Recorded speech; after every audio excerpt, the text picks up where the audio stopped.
Just because an idea might offend us doesn't mean it's wrong, and just because we're completely okay with a certain idea doesn't mean it's right.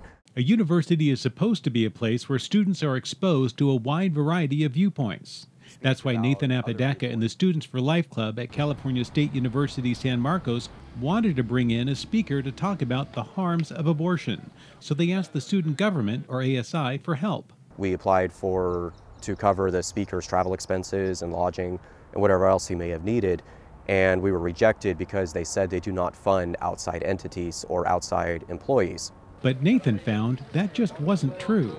We found out later that it wasn't, that ASI has various centers set up, so such as the LGBTQ Center, the Gender Equity Center, and so on and so forth, and they will fund speakers for those centers if the centers request it. They also give funding to those centers directly.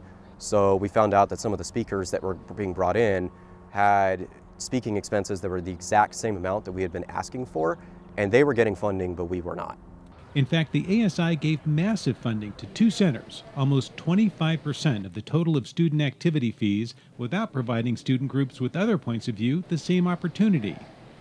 Those funds were used to bring high-priced speakers to campus for controversial seminars. That just didn't seem right to Nathan. That's why he came to Alliance Defending Freedom asking for help. The problem with the policy is that the student government is requiring all students to pay fees, but yet favoring the viewpoints of the Gender Equity Center and the LGBT Center while disfavoring all other viewpoints that are promoted by the other student organizations.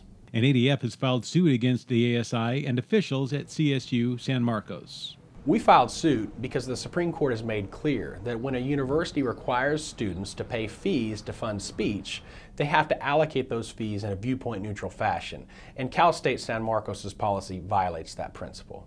The lawsuit asks for fair treatment for all points of view. It's important to know that the goal of this lawsuit is that all students across all viewpoints obtain equal access to these fees that they are all required to pay. And Nathan sees this as an opportunity for all students. It's important mainly because students here will go out after college and become business leaders, political leaders, in the legal realm, in the sciences, and researchers. They need to be able to understand and articulate on the various points of view that affect our culture today.